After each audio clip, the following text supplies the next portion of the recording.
Bienvenidos al tema 28 de este seminario profético, bíblico, histórico.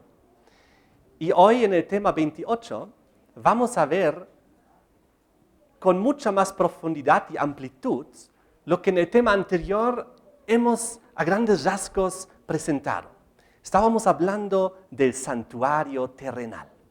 Entonces, aquel santuario terrenal, les quiero mostrar una ilustración.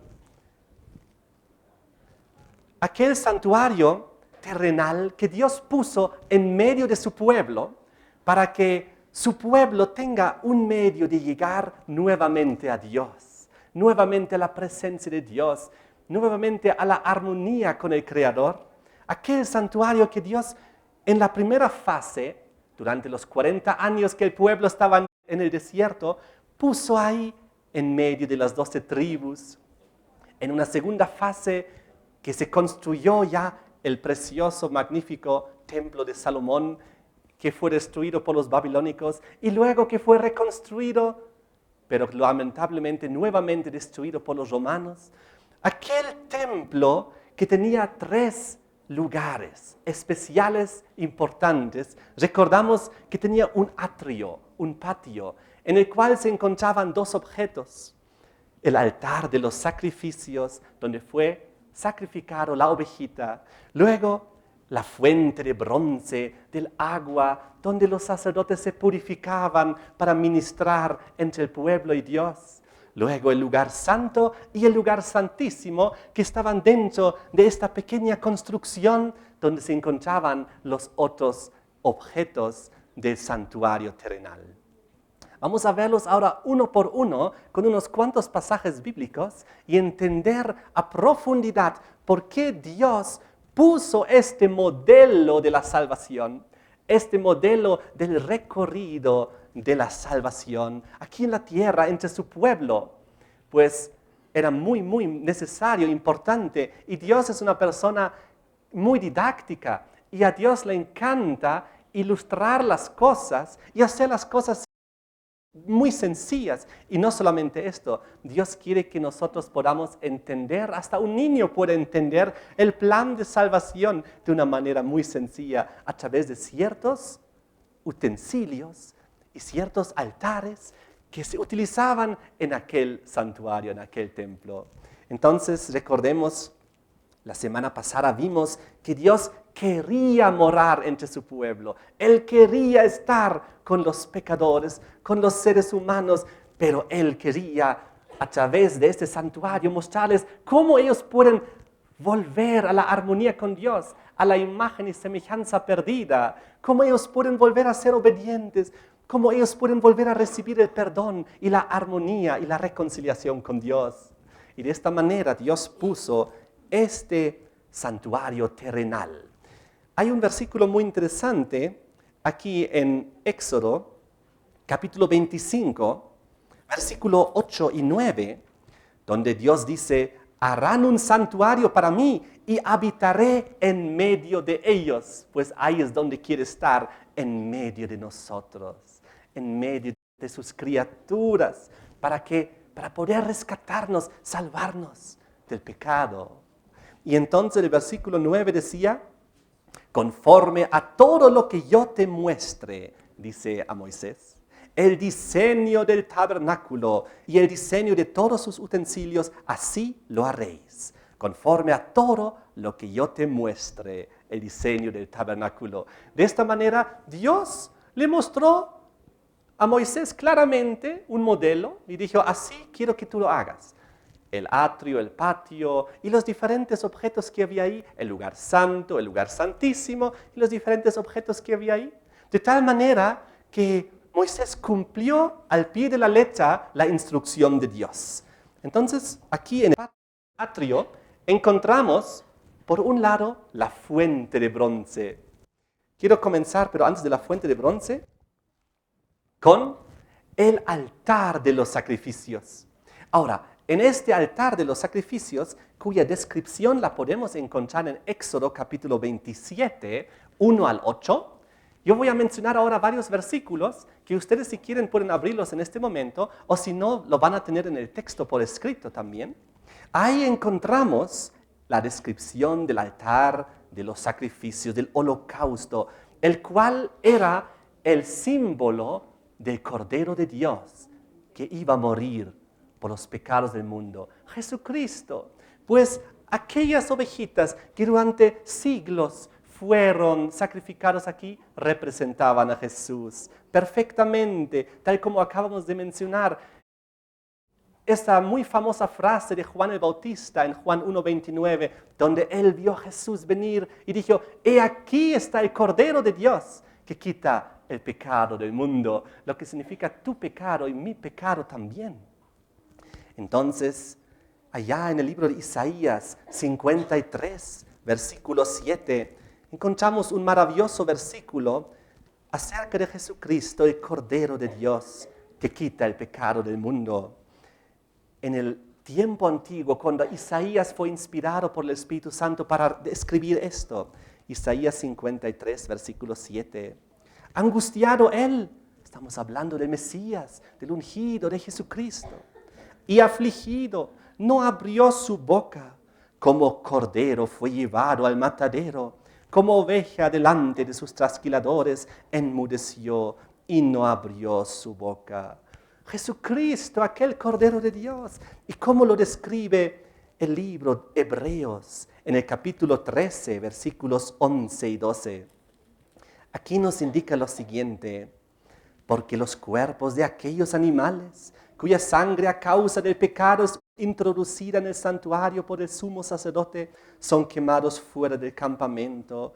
Por lo cual también Jesús, para santificar al pueblo mediante su propia sangre, padeció fuera de la puerta, ahí en el atrio, ahí en el patio. Entonces, el siguiente paso era la fuente de bronce, la fuente de agua, donde se purificaban los sacerdotes, porque los sacerdotes eran pecadores como tú y yo.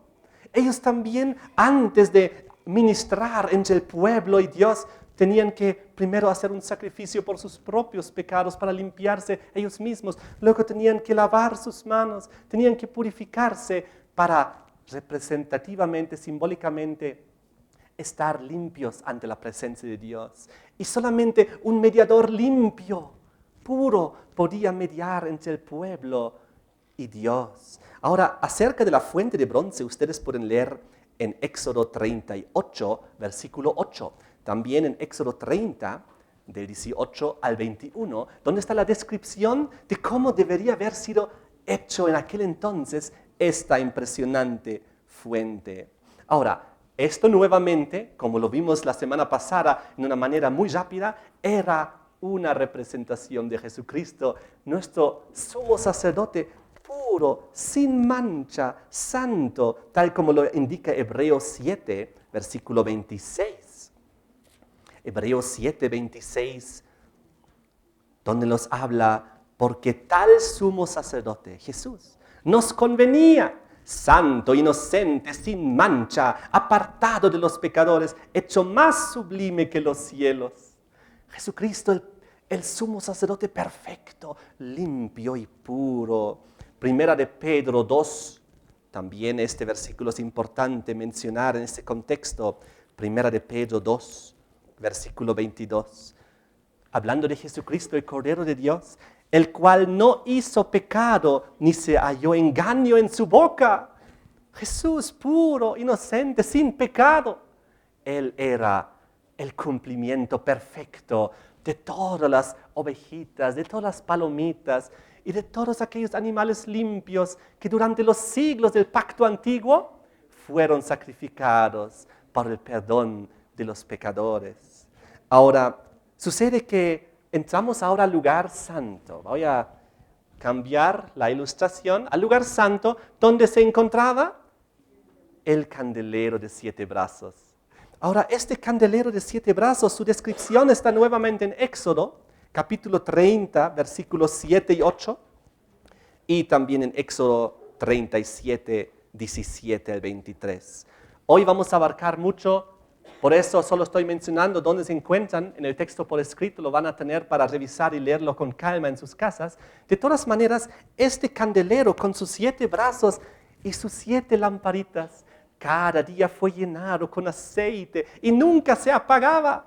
De día y de noche había luz en ellas, pues representaba el ministerio constante del Espíritu Santo, no solamente a través del ministerio del santuario, sino también en los corazones de los seres humanos, pues Él trabaja sin descanso día y noche para trabajar en nuestras conciencias, en nuestros corazones, para convertirnos. Y de esta manera, este candelero de los 7 brazos, con el aceite que había en ellos, iluminaba siempre durante los siglos de aquellos templos antiguos del santuario terrenal, siempre estaba encendido. Y ahora sí quiero nuevamente volver a la aplicación que se encuentra en Jesucristo.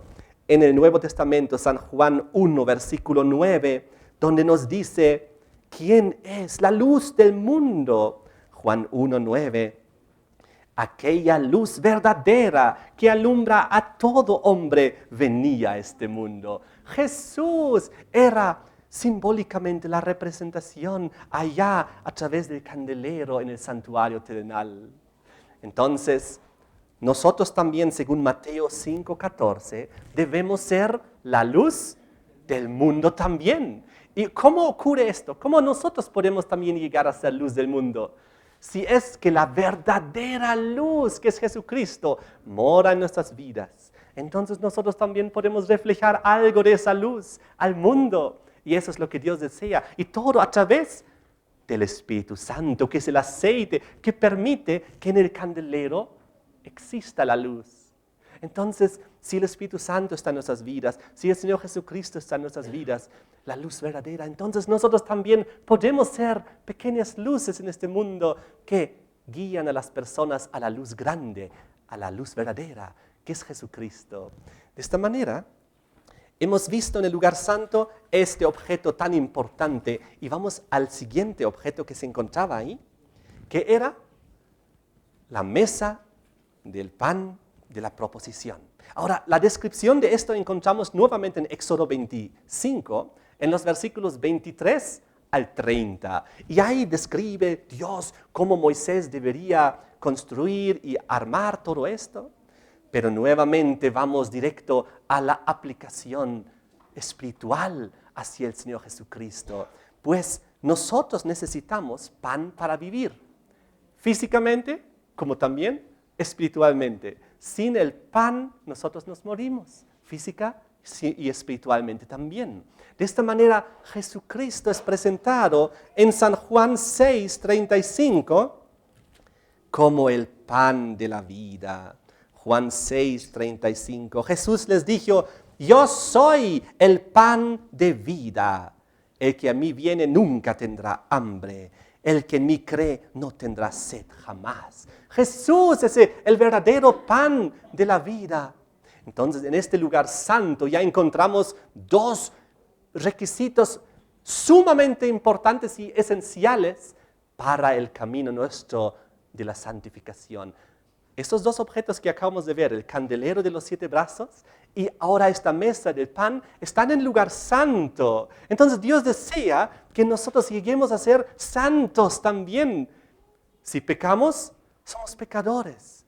Pero si pedimos perdón, vamos al sacrificio de Cristo en la cruz, recibimos el perdón de nuestros pecados. Entonces el Señor nos convierte en santos, porque ahora nos ha quitado, nos ha perdonado, nos ha quitado y borrado aquel pecado. Y ahora Él quiere que caminemos en el camino de la santificación, en el lugar santo, a través del candelero de los 7 brazos, que significa la luz.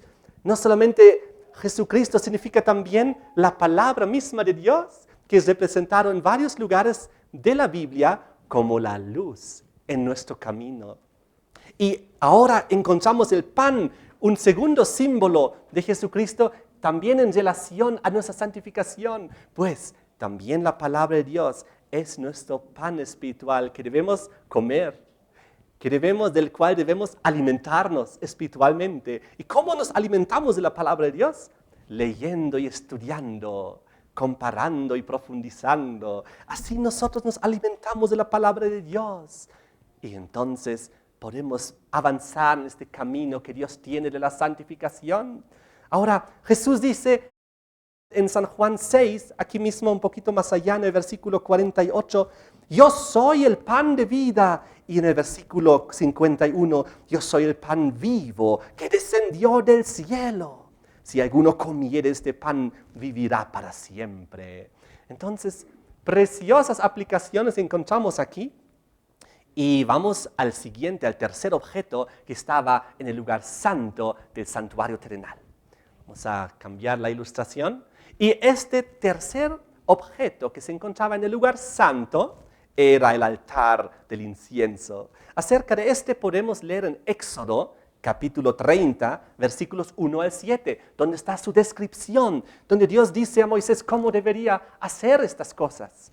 Ahora, este altar de incienso, de mañana y de noche, el sumo sacerdote tenía una tarea especial, tenía que entrar al lugar santo y poner sobre este altar del incienso dos cosas. Tenía que poner ceniza o carbón de aquel altar del holocausto, de los sacrificios que estaban en el patio, donde se ofrecían las ovejitas. De ahí tenía que traer un poquito y ponerle sobre este altar del incienso. Y luego tenía que agregar también incienso. Y todo esto llegaba a ser un grato olor que llenaba todo el lugar santo, inclusive penetraba tras el velo al lugar santísimo.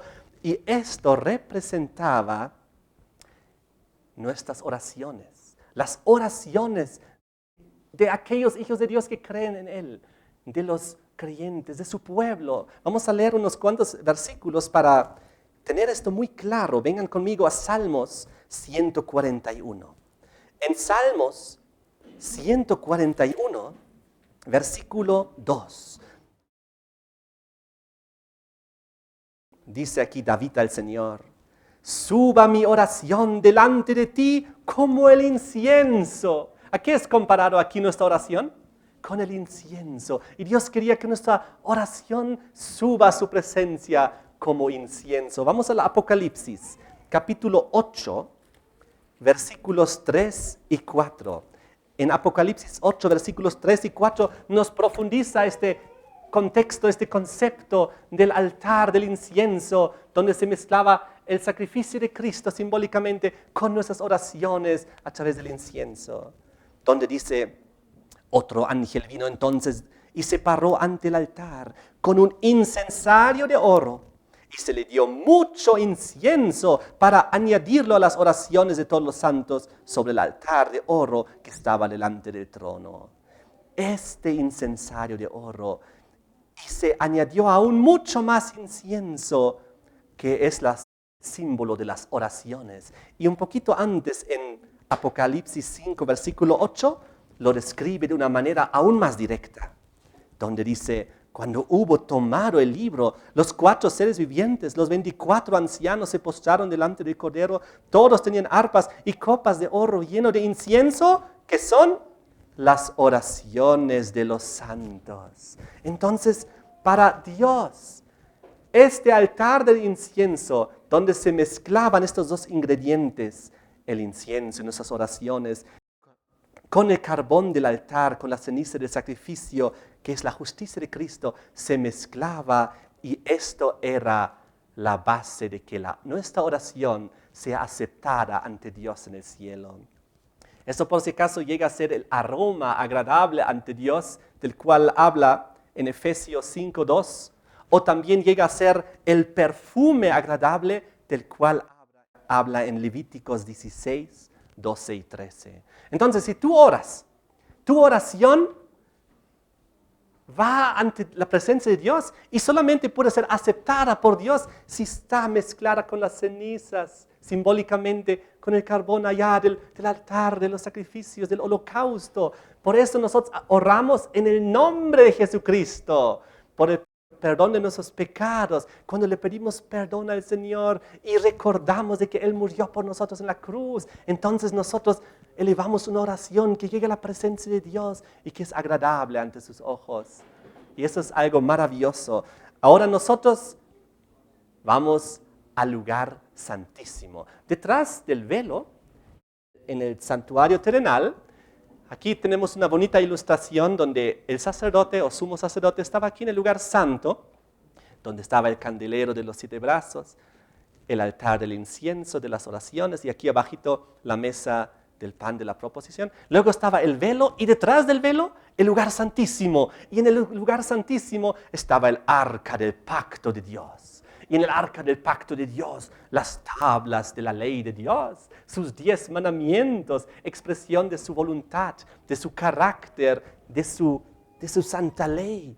Vamos a ver esto un poco con más detalle. La descripción de la construcción del arca del pacto la encontramos en Éxodo, nuevamente en Éxodo, capítulo 25, versículos 10 al 22. Ahora, aquí, esto sí vale la pena que rápidamente abramos, pues hay un detalle que hay que destacar. En Éxodo 25 está la descripción del arca del testimonio, y en el versículo 16 dice que pondrás en el arca el testimonio que yo te daré. Los 10 mandamientos, las 2 tablas. Versículo 17 nos habla que también harás un propiciatorio de oro. Y en el versículo 18 harás también 2 querubines de oro, labrados a martillo, los harás en los 2 extremos del propiciatorio, tal como lo vemos aquí. El propiciatorio era básicamente esta tapa donde estaban los 2 querubines encima, con el cual se tapaba el arca del pacto en el cual estaban los 10 mandamientos. Dice el versículo 20, y los querubines extenderán por encima las alas, cubriendo con sus alas el propiciatorio. Sus rostros, el uno enfrente del otro, mirando al propiciatorio, los rostros de los querubines. Y pondrás el propiciatorio encima del arca, y en el arca pondrás el testimonio que yo te daré. Ahora, en este lugar, el lugar santísimo, el sumo sacerdote solo podía entrar una vez al año. Una vez al año, y en el día Yom Kippur, el día de las expiaciones. Era un día muy especial, pues en ese día el pecado acumulado del año, que vamos a ver en unos instantes, tenía que ser expiado. Y para ese evento el sumo sacerdote tenía que entrar en el lugar santísimo. Y ese lugar representaba la presencia de Dios, era el lugar más sagrado que existía en esta tierra. Porque ahí Dios, a través, la describe la Shekinah, se presentaba a Dios. Entonces, si el sumo sacerdote en la presencia de Dios estaba con pecado, moría, por eso tenía que entrar con una soga amarrado a su vientre. En el caso que tenía algún pecado oculto que no había confesado, del cual no se había arrepentido, moría.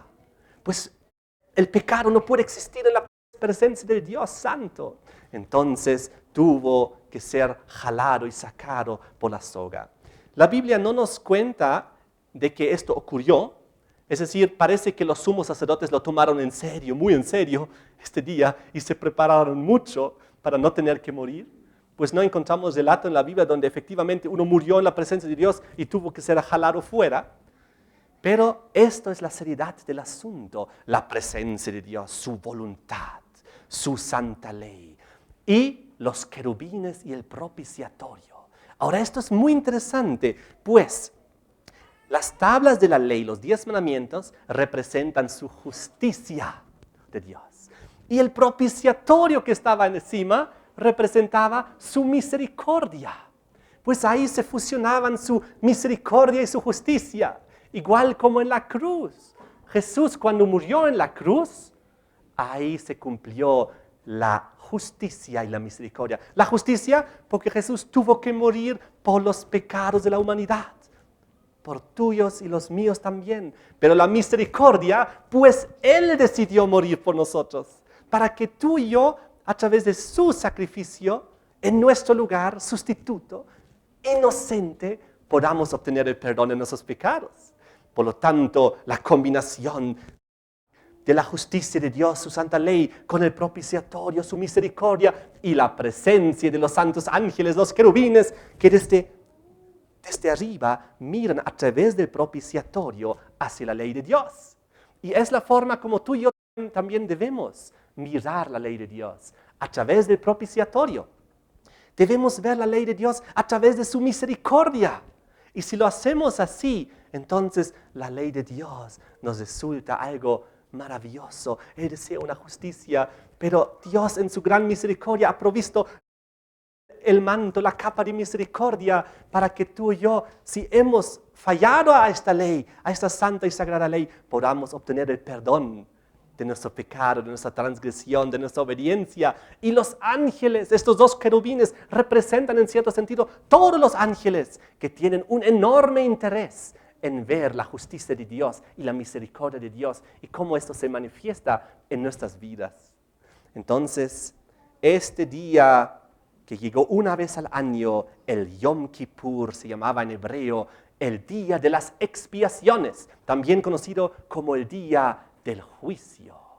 Vamos a ver esto ahora un poco con más detalle. Esto ocurría una vez al año.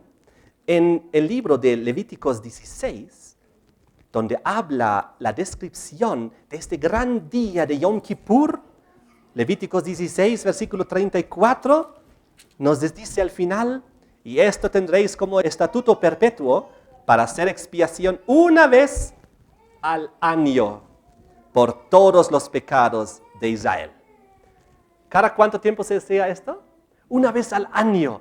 El libro de Hebreos 9, versículo 7, lo confirma y también explica que una vez al año se hacía esto. Ahora, sucede algo muy interesante.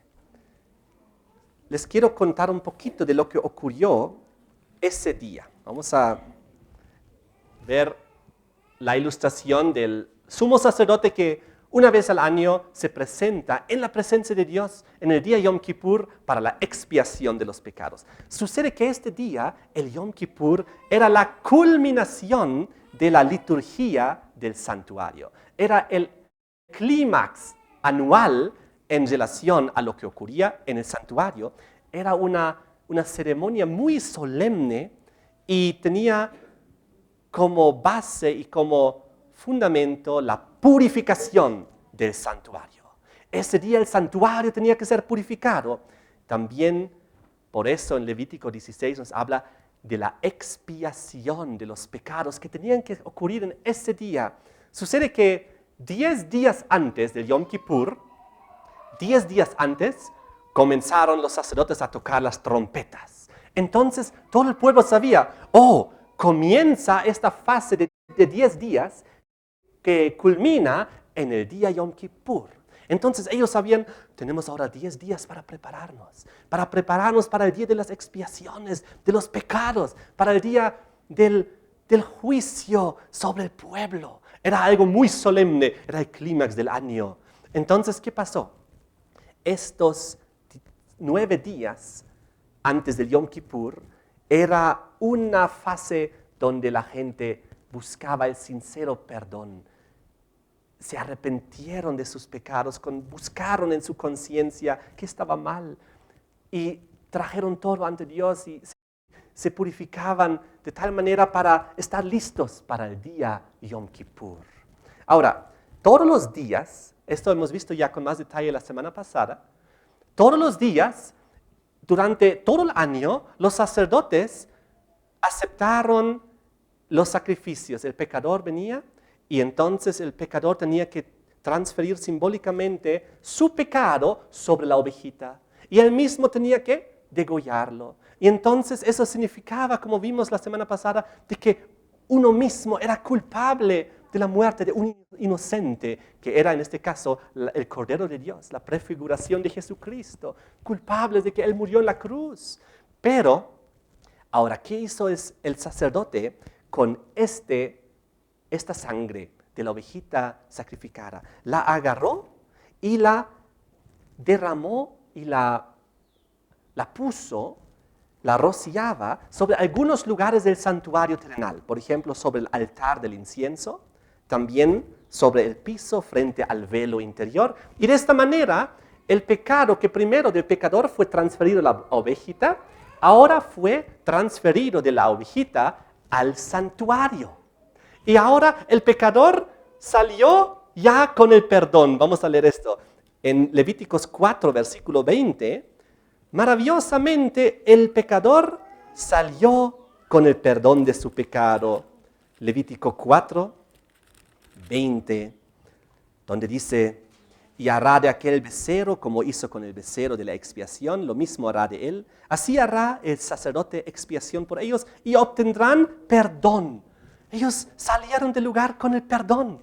Pero, ¿dónde estaba ahora su pecado? Su pecado había sido transferido a la ovejita había muerto y con la sangre había sido rociado en algunos lugares del santuario que se había contaminado ahora con este pecado. Y durante todo el año el santuario se iba cada vez más y más contaminando con el pecado del pueblo. Y una vez al año, el día Yom Kippur, el día de las expiaciones, todo ese pecado acumulado de todo el año fue deshecho, fue eliminado, fue borrado. Y eso es el maravilloso día de Yom Kippur. Ahora lo que sucede fue que un registro entonces que quedaba sobre el santuario durante el año tenía que ser eliminado. En Levítico 16 nos habla la descripción del día de Yom Kippur. Vamos a ver solo unos cuantos versículos. Levítico 16, donde esta vez el sumo sacerdote que hacía el trabajo, él podía entrar hasta el lugar santísimo, solo ese día al año. Y ahora tuvieron que ser en este día sacrificados 2 machos cabríos, y con la sangre del primer macho cabrío, versículo 15 y 16, vamos a leer esto. Después degollará el macho cabrío en expiación por el pecado del pueblo, llevará la sangre detrás del velo adentro, hará de la sangre como hizo con la sangre del becerro, la esparcirá sobre el propiciatorio y delante del propiciatorio. Eso ocurrió solo una vez al año, que la sangre entraba hasta el lugar santísimo. Y entonces dice versículo 16, así purificará el santuario a causa de las impurezas de los hijos de Israel, de sus rebeliones y de todos sus pecados. Una vez al año el santuario fue purificado. Entonces el sumo sacerdote salió del lugar santísimo, donde acaba de rociar sobre el arca del pacto. También esparcía algo de la sangre en el lugar santo y en el atrio afuera, y todo el santuario terrenal quedó purificado. Y entonces esto fue para hacer reconciliación nuevamente entre Dios y su pueblo de una manera muy amplia. Fíjense, en Levítico 16, tengo que mostrarles este muy importante detalle. Este segundo macho cabrío del cual habla en el versículo 5, y de la congregación de los hijos de Israel tomará 2 machos cabríos para expiación. El primero fue utilizado para expiar y limpiar y purificar el santuario terrenal de los pecados acumulados de todo el año. Pero ¿qué pasó con el segundo macho cabrío? Este segundo se llamaba Azazel, en el versículo 10. El macho cabrío sobre el cual cayera la suerte por Azazel, lo presentará vivo delante del Señor para hacer la reconciliación sobre él, para enviarlo a Azazel al desierto. Ahora, una vez que el santuario fue purificado y el sumo sacerdote salió, y entonces ya la expiación había terminado, ocurrió lo siguiente, en el versículo 20 al 22. Cuando hubiere acabado de expiar el santuario y el tabernáculo de reunión y el altar, hará traer el macho cabrío vivo. Y pondrá Aarón sus 2 manos sobre la cabeza del macho cabrío vivo, confesará sobre él todas las iniquidades de los hijos de Israel, todas sus rebeliones y todos sus pecados, poniéndolos así sobre la cabeza del macho cabrío, y lo enviará al desierto por mano de un hombre destinado para eso. Y aquel macho cabrío llevará sobre sí todas las iniquidades de ellos a tierra inhabitada, y dejará ir el macho cabrío por el desierto. Y el macho cabrío se perdió ahí con todo el pecado simbólico de todo el año acumulado, se perdió en el desierto, se murió. Lo que eso significa con mucho más detalle vamos a ver en otro tema. Pero de tal manera, en el día de las expiaciones, el Yom Kippur quedaba purificado el santuario. Ahora, ocurre que, como les dije, en este día comenzó con 10 días antes con el sonido de las trompetas. Esto fue en el primer día.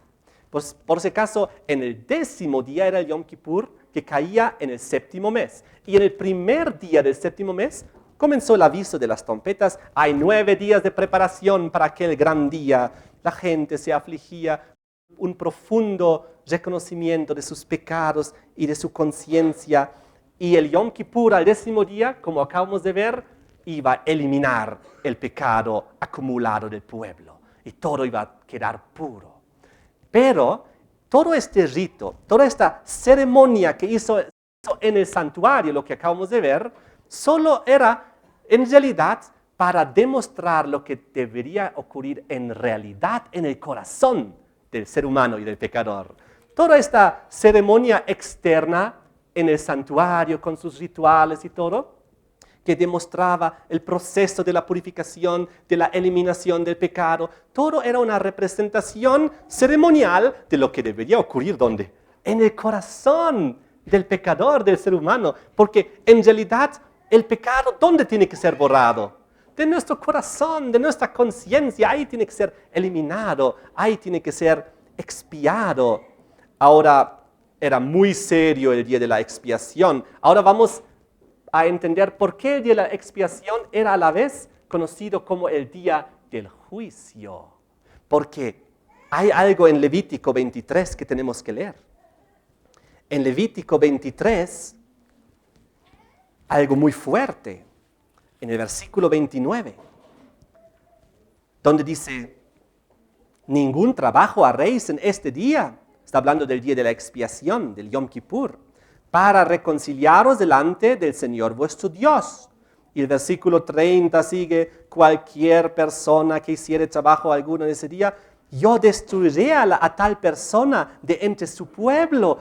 Era tan serio la cosa, el que no tomó en serio esto, el que no buscó la reconciliación, el que no se confesó, el que no arregló sus cuentas con Dios y el prójimo, el que retuvo pecados en su corazón, fue en ese día extirpado del pueblo, tuvo que morir. Era terrible. En ese sentido, el día de la expiación llegó a ser el día del juicio para cada integrante del pueblo de Dios, para cada persona que creía en el Señor. Y ahora, los mismos rabinos, en sus enciclopedias universales del judaísmo, lo expresan de esta manera. Les quiero leer 2 pequeñas citas de cómo los rabinos vieron y describieron ese día como un día de juicio. Primera cita, la idea de un día universal de juicio domina ese periodo de 10 días de penitencia y se expresa particularmente en la oración que se eleva en el Yom Kippur. Es decir, el clímax de estos 10 días, que es considerado como un periodo de juicio, el clímax es el Yom Kippur. Ahora, la enciclopedia judía, tomo 2, página 286, dice, Dios, el Señor sobre el trono, como juez del mundo. Luego sigue diciendo, se abre el libro de las memorias, se lo lee, los registros de cada ser humano están ante Él, ante Dios. La gran trompeta suena, se escucha una voz tranquila y suave. Los ángeles tiemblan y dice, este es el día del juicio. En el día del año nuevo se declara la sentencia. En ese día de la reconciliación, es decir, de la expiación, queda sellado quién vive y quién morirá. Es decir, era muy claro para todo el conocimiento y la forma de pensar de los hebreos de que este día de la expiación era y es el día del juicio.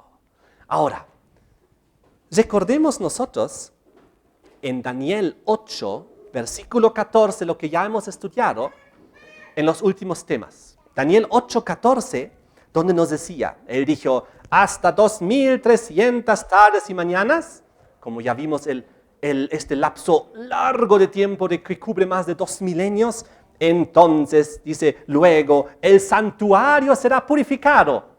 Oh, entonces, conociendo ya a qué se refiere la purificación del santuario, nos damos cuenta a lo que tiene que referirse este versículo, la purificación del santuario, el gran día Yom Kippur, el gran día del juicio, Y entonces ocurre lo siguiente. Les quiero demostrar algo que es muy, muy vital para entender ahora correctamente esta profecía de Daniel capítulo 8 y 9. El santuario terrenal, lo que acabamos de estudiar con todos sus ambientes y sus utensilios, era un ejemplo, una sombra, una figura del santuario celestial, del verdadero y gran santuario que levantó Dios en el cielo. Todo este santuario terrenal era solo un tipo, una representación de aquel verdadero santuario celestial. Les quiero leer de que este santuario terrenal tenía una fecha de vencimiento. Igual que cuando nosotros vemos algún producto para comprar y a veces puede tener una fecha de vencimiento, el santuario terrenal tuvo una fecha de vencimiento. Leamos juntos Hebreos capítulo 8, versículo 13. Hebreos 8, versículo 13, donde dice, al decir nuevo pacto, ha dado por viejo al primero. Y lo que se da por viejo y se envejece, está próximo a desaparecer. El pacto antiguo, el anterior, el santuario terrenal, tenía una fecha de vencimiento. ¿Y cuándo se venció? Ya lo hemos estudiado en los temas anteriores. ¿Cuándo se rasgó en el templo el velo de arriba para abajo? ¿Cuándo cesó el sacrificio y la ofrenda? Cuando Jesús murió en la cruz. ¿En qué año fue? Según nuestro calendario actual. ¿En el año 31 después de Cristo? Recuerden las 70 semanas, los 490 años para el pueblo hebreo, Isla Santa de Jerusalén. Y al final, en la última semana, a la mitad, hará cesar el sacrificio y la ofrenda. El pacto antiguo, el santuario terrenal, llegó a su santo cumplimiento. Ahí era su fecha de vencimiento. Desde entonces ya terminó su santo cometido. Ahí es donde el libro de Colosenses y en otros lugares dice que los decretos que nos eran contrarios fueron clavados con Cristo en la cruz. Todo el pacto antiguo, las leyes ceremoniales acerca de los sacerdotes y los ritos y las ceremonias y las fiestas y lo que tenían que comer y beber en relación a estas fiestas y los días exactos en los cuales caían estas ceremonias, todo esto llegó a su santo cumplimiento en la cruz. Y entonces, cuando Jesús resucitó y fue al cielo, Él comenzó a interceder por ti y por mí como el gran, verdadero, perfecto sacerdote y sumo sacerdote que está en los cielos. Les quiero leer ahora acerca del santuario celestial. Vengan conmigo al libro de Hebreos, ya estamos aquí, capítulo 8, y vamos a ver unos cuantos textos para confirmar de que realmente este santuario terrenal solo era una figura temporal, imperfecta, defectuosa del verdadero santuario celestial donde se encuentra Jesucristo en este momento. Ahora, Hebreos 8, versículo 1. Ahora bien, dice, el punto principal de lo que venimos diciendo es que tenemos tal sumo sacerdote, el cual se sentó a la diestra del trono de la majestad en los cielos, ministro del santuario y de aquel verdadero tabernáculo que levantó el Señor y no el hombre. Aquí habla que Jesús ahora está en el verdadero santuario que levantó Dios mismo, no este santuario terrenal que tuvo fecha de vencimiento. Vamos al versículo 4. Así que si estuviese sobre la tierra, ni siquiera sería sacerdote, habiendo aún sacerdotes que presentan las ofrendas según la ley. Versículo 5, los cuales sirven a lo que es figura y sombra de las cosas celestiales. ¿Qué dice acerca del santuario terrenal? Que era figura y sombra de las cosas celestiales. Como se le advirtió a Moisés cuando iba a erigir el tabernáculo diciéndole, mira, haz todas las cosas conforme al modelo que se te ha mostrado en el monte. Y entonces en el versículo 7 dice, porque si aquel primero hubiera sido sin defecto, aquel santuario terrenal, el primero, ciertamente no se hubiera procurado lugar para el segundo. El segundo, el nuevo pacto, el santuario celestial, donde Jesús como nuestro sumo sacerdote está ahorita en el cielo. Vamos a seguir, Hebreos 9, Versículo 11 y 12. Pero estando ya presente Cristo, sumo sacerdote de los bienes venideros, por el más amplio y más perfecto tabernáculo, no hecho de manos, es decir, no de esta creación. Es el santuario celestial perfecto donde se encuentra Cristo, no hecho de esta creación. Y el versículo 12 sigue diciendo, y no por sangre de machos cabríos ni de becerros, sino por su propia sangre, entró una vez por siempre en el lugar santísimo, habiendo obtenido eterna redención. Y sigue diciendo, vamos a saltar al versículo 23. Fue pues necesario que las figuras de las cosas celestiales fuesen purificadas así. Lo que hemos visto antes, la purificación del santuario terrenal. Era importante, dice aquí, que las figuras de las cosas celestiales fuesen purificadas así. Pero las cosas celestiales mismas con mejores sacrificios que estos, porque no entró Cristo en el santuario hecho de mano, figura del verdadero que está en el cielo, sino en el cielo mismo para presentarse ahora por nosotros ante Dios. La cosa está muy transparente, muy clara, muy sencilla. Pero vamos a confirmar con un versículo más que se encuentra en Apocalipsis 11. Apocalipsis 11, versículo 19, donde nos habla del santuario celestial y nos lo abre. San Juan lo ve en visión. El templo de Dios fue abierto en el cielo y el arca de su pacto se veía en el templo. ¿Qué es lo que San Juan vio en la visión? El santuario celestial. ¿Y qué lugar vio, para ser específico? El lugar santísimo, pues en el arca del templo de Dios vio el arca de su pacto. Y eso está en aquel lugar santísimo. Ahora, ocurre que nosotros sabemos, según lo que hemos estudiado en los últimos temas, Daniel 8 y 9, que hay una profecía de tiempo de 2.300 tardes y mañanas, que sabemos 2.300 días, que sabemos que se convierten en años. 2.300 años que comienzan a arrancar con la orden de restaurar y edificar a Jerusalén, como hemos visto ya con detalle. Y nos lleva hasta el año 1844, donde según la profecía el santuario será purificado. Entonces, nosotros sabemos, el santuario terrenal tuvo una fecha de vencimiento, en el año 31 llegó su cumplimiento. Jesús entonces fue al cielo para comenzar administrando como nuestro sacerdote, sumo sacerdote en el cielo, en el verdadero tabernáculo celestial, donde se encuentra el arca del pacto, con los 10 mandamientos. Y entonces la pregunta es, ¿qué santuario fue purificado en 1844? El terrenal no puede ser, porque ya llegó a su cumplimiento. Entonces solo puede hablar del santuario celestial que tiene que ser purificado. Mucha gente tiene un problema con esto diciendo, ¿cómo es posible que en el cielo algo tiene la necesidad de ser purificado? Muy bien, nosotros como seres humanos y pecadores, a través de nuestras oraciones, llevamos nuestros pecados a los registros celestiales en el santuario celestial, y ahí pues se mantienen y tiene que venir el proceso del juicio y de la expiación de aquellos nuestros pecados que están acumulados ahí. La pregunta es, ¿hay un versículo en la Biblia que realmente dice que el santuario celestial tiene que ser purificado? Vamos a verlo aquí y con esto terminamos el tema de hoy. Vengan conmigo, Hebreos capítulo 9. En realidad lo hemos leído hace unos cuantos instantes, pero quizás no nos hemos dado cuenta. Hebreos 9, versículo 22 y 23. 22. Y casi todo es purificado según la ley con sangre. Y sin derramamiento de sangre no se hace remisión, es decir, perdón.